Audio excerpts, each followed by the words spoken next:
মায়ের কাছে এসেছেন মায়ের আশীর্বাদ প্রার্থনা করতে, মায়ের আশীর্বাদ নিতে।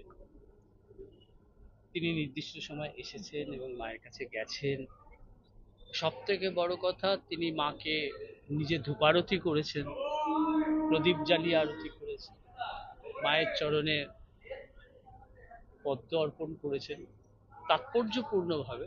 যখন প্রদীপ দিয়ে আরতি করছেন, তখন মায়ের হাত থেকে একটি পদ্ম পাপড়ি নিচের দিকে এসে পড়ে এবং ওনার সেটা নজরে ছিল।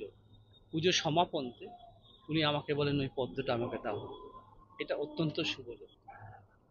আর আপনারা তো জানেন যে ভারতের প্রথম রাষ্ট্রপতি রাজেন্দ্র প্রসাদ এখানে এসেছিলেন, প্রথম উনি রাষ্ট্রপতি হওয়ার পর।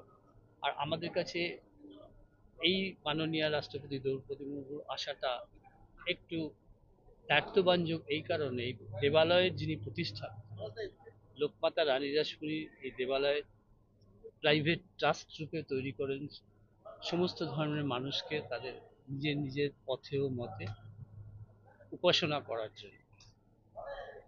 এই যে উমেন আপলিফমেন্ট, সে যুগের যে উমেন আপলিফমেন্টের প্রতীক ছিলেন রানী রাসমণি। আমরা যতদূর জানি বর্তমান মাননীয় রাষ্ট্রপতি তার নিজের ক্ষেত্রে অনেক সমাজ সংস্কারমূলক কাজের সঙ্গে জড়িত ছিলেন বা আছেন। সেই দৃষ্টিকোণ থেকে একটা মিল তো আমরা দেখতে পাই। এই জন্য আমরা অত্যন্ত প্রীত যে তিনি এসেছেন, তিনি মাকে দর্শন করেছেন, মায়ের কাছে আশীর্বাদ নিয়ে গেছেন। আমরা তার সর্বাঙ্গীন কল্যাণ প্রার্থনা করি মায়ের কাছে, তিনি ভালো থাকুন, ভালোভাবে ভারতবর্ষকে পরিচালিত করুন। এর আগে কোন রাষ্ট্রপতি এসেছিল? ডক্টর রাজেন্দ্র প্রসাদ 1952 সালে। তারপরে কোন রাষ্ট্রপতি আসেননি?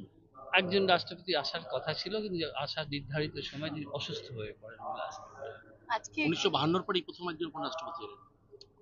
আর আমার কাছে তাৎপর্যপূর্ণ এই কারণে, মহিলা রাষ্ট্রপতি এসেছেন সেই দেবালয় যিনি এই দেবালয় প্রতিষ্ঠা করেছিলেন, প্রতীক ছিলেন সে যুগের সমাজ সংস্কার এবং স্বাধীনতা সংগ্রামের এক অংশীদার মানুষ। মন্দির কর্তৃপক্ষ কি দিয়ে তাকে সংবর্ধনা? তাকে আমরা মানপত্র দিয়েছি, তাকে মন্দিরের এবং মায়ের সুন্দর সুদৃশ্য ছবি দিয়েছি, রানী রাসমণির উপর লিখিত একটি বই দিয়েছি। আমাদের মায়ের মন্দির থেকে যেটুকুনি দেওয়ার আমরা। দক্ষিণেশ্বর মন্দির সম্পর্কে আলাদা করে কিছু বললেন? উনি অত্যন্ত খুশি, উনি প্রীত হয়ে উনি বললেন যে আমি এখানে আসতে পেরে লাইটেড, এটাই সব থেকে বড়।